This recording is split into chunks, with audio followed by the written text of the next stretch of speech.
Hi people, Dred here, and welcome to another episode of JunkCar Reviews. And you might be asking yourself, hey Dred, why the fuck are we in an Isuzu on the world's windiest days without windows? Well, let me tell you, because I've been watching Doug Demuro a lot lately, and he points out some quirks and weirdness about certain cars, and well, I thought that most regular cars actually have some weird stuff they're doing too. Like, for instance, in this Isuzu. Now, I want you to imagine that we're doing rather high speed at the road, and all of a sudden we see a hazard. We need to turn on our hazard signals and brake and let everyone know that there is some danger ahead. And you start to actually look around like this in full panic mode, and you're looking for the hazard button and everywhere, and you cannot really see it. It's not even on here. Anyway, turns out it's on this side, right there. And no, you don't press it in like you usually, or pull it up or down or anything. You actually just pull it out like that. And imagine that. It took me like 5 minutes to actually find that hazard signal in this car. And that is actually rather dangerous. And another weird thing is in this Volkswagen Lupo, which is a smaller version of a Volkswagen Polo. Whoever would have needed that. But anyway, this car design is just weird, plain. At least if you're like tall like me. And this time it's actually not something that could actually be dangerous to a lethal point. It's because the hazard is right there and you can see it with ease, and you can just grab it and get at it. And yeah, everything is pretty much just within reach. I cannot say for the side of the door because it's missing on this side, but yeah, that's how it should look like. But however, when you're driving like this, you cannot actually see the temperature control settings. You cannot see it. So you actually have to guess around down here under this huge ass sticking out panel. Just look at it. It's sticking out that much. So you can't really see anything what you're doing. You gotta lean down like this. Maybe open it there and at full blast. I don't know. Also, if I'm sitting normally like this, I cannot actually reach the seat warmers, which are on these knobs here. I actually have to lean forward to reach them. That is also a horrible design. And this is actually an almost brand new car because it's got the digital dashes and it's futuristic and all that. But hang on. The thing is that Volkswagen actually knew what they did once. Because they're the new Volkswagen Lupo is. And we're in a Volkswagen Jetta from the 80s. And look, you can see the temperature controls perfectly. You can reach it all with just one hand. And the hazard is big and red and you cannot mistake. So they actually did know what to do. Though it looks like if you want to control the lights, you actually have to reach through the steering wheel. But other than that, everything is like just so clear and simple. Yeah, well, the choke is right here, but yeah, you can still reach it. I mean, and everything is just happy and dandy and fine and nice. However, we have one more quirk. Or two, actually. And here we are in a Mitsubishi Charisma. I mean, the hazard lights is right there, barely within reach from here, and the controls are fully viewable, as you can see. The only weird thing is that if you change out the stereo, you won't get to see anything on this digital display here, because that's controlled through the stereo. I know, because I changed the stereo on this, not this car, but another car. There is a sweet little compartment here, which you can rebuild if you want. Yeah, it's within reach and makes sense. I like car interiors to be designed with ease in mind, like in a glimpse like that. You should know what they're doing, and that's mostly what they aim for. However, there is one thing that I cannot reach with simplicity, and it's right under here. Can you see it yet? Actually, this brings us to another topic, and it's this thing. Say you want to pull it up like that, or if you pull it up too far, that's not very comfortable. You cannot just press it down or push something to unlock it, or even worse, if you try to pull this tab and accidentally open this, everything will come flying out. But anyway, you actually have to pull it all the way up before it goes down.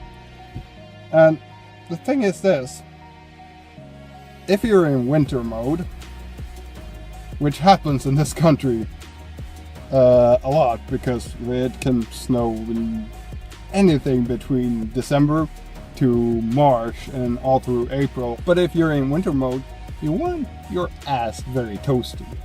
And that isn't the best placement for the heated seats. But there is an extra compartment here too for more storage. So imagine that. Every time you're driving along, cruising along nicely in this car, and you want to, say, turn on the heated seats, you have to pull this up, activate it, pull it down, and then you're like, oh, I forgot that I need to change the CD. You need to pull this up, grab a CD, put it in, pull this down, turn off that, if you need to, turn that down and be like, now I need to put it on again. This is stupid. Absolutely ridiculously stupid placement for heated seats buttons. Well, they can easily fit here and I can still reach them. Or here even. That would be the perfect placement for them. You can actually even make the buttons smaller and place them there. That's just very stupid. And Mitsubishi isn't actually the only ones doing this. As you will see very shortly, Mazda does it too. So yeah, it's the same thing here in the generally like Mazda 626. This one is from early 2000s, so it's rather nice. There is an excess, in my opinion, of levers and buttons and stuff like that around the steering wheel, but still understandable. Those you cannot reach at all while driving, so that's a negative score for Mazda. But the instrument cluster is also very nice to look at. I don't know, it's just very aesthetically pleasing. However, it's the same problem with this one. You can sort of, if you squeeze yourself tight, reach underneath here to activate the heated seats. But it's the same thing there. It's easier to just flip that up and put it back to where you want and then flip it down. And this one, it actually locks, so you don't have to pull it all the way up to go down. You can just put it wherever you want, which is bonus points for Mazda. Very nice, simple, easy design. I like it. Though I couldn't let the Frenchmen escape, because they are masters of interior design weirdness. But just take a look at this. So, if you're just driving along or getting in, this is all you have as an instrument cluster in front of the steering wheel. All the important gauges are over there. Why the hell are they over there? They're huge, and sort of easy to see, but if you're like driving and you're looking around, you gotta take your focus off the road and look down there to see which speed you're at or whatever. I gotta admit, I sort of like the design of the Peugeot 807, which this is, because that it actually lets natural light in here, and it probably uses that to illuminate the gauges. And that, I assume it's a clock right there. It's probably pretty easy to see, and well, the indicator signals is right here, so it's very confusing, honestly. For some things you gotta look there, and for some things you gotta look there, and it's like a mental circus of looking there, there, there, there, there, there, there. Check your rearview mirror, there. I mean, it's weird. And then we have this. I have no fucking idea what it is, but if you look real close, it's not an ashtray. That much is clear. The hazard is very clear too, though I'd probably like to have it up around here, but over here we got the stereo. Yeah, alright. So, what's this control about? Maybe the stereo is shown there? I don't know. There is a display there. It's probably, yeah, it's probably this entire section. Ooh, that is very nice, actually. But yes, this is an entire section is probably only the climate control for the entire car. It's confusing. Temperature there, rear window heating, air circulation, AC, front window heating, and oh, it's fan speed, as you see there. That is oddly very satisfying. It feels sort of like you're controlling a ginormous iPod. Where the hell does the air that go there? I mean, it's up, in front of you, and weird upside down L shape. Is it? No.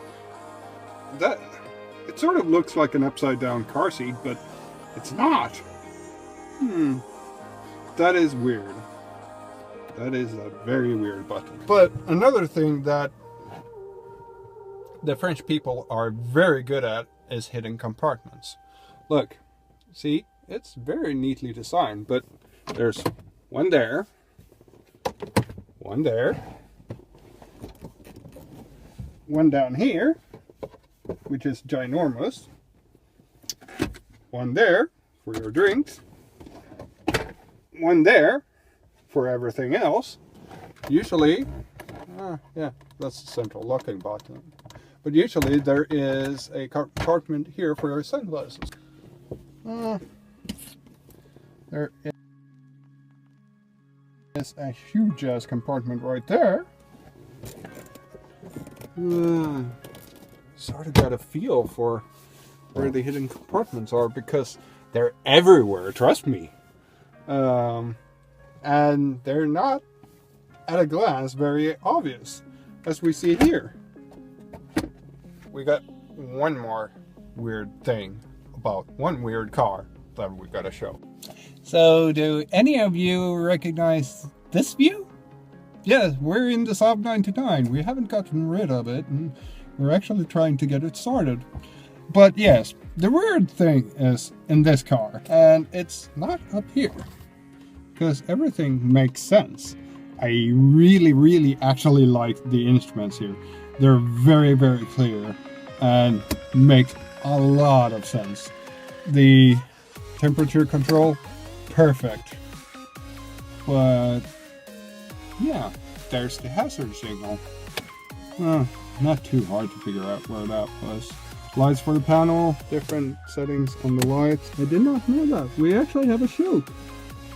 Huh, how interesting. The fasten seatbelts and the rear window defogger. Everything perfectly reachable just by leaning back. perfect. Not hidden compartments, but perfect compartments. But the weird thing about it is if we look here, that is the cigarette lighter. Fan speed. No, nothing there. Nothing there. The ignition key is actually down there, over here.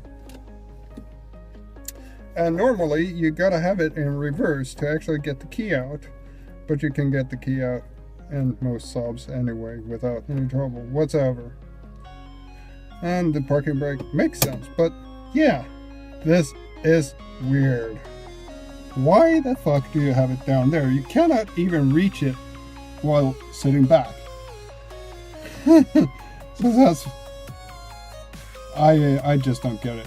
And they have it like this on all fucking Saabs, except for the Saab in 9000, which actually is not really made by Saab. That's all the quirks that I can figure out right now in this day. So thanks for watching and have a great day. Oh, I just realized there is another quirk in this car, and that is if you actually want to get out of the car.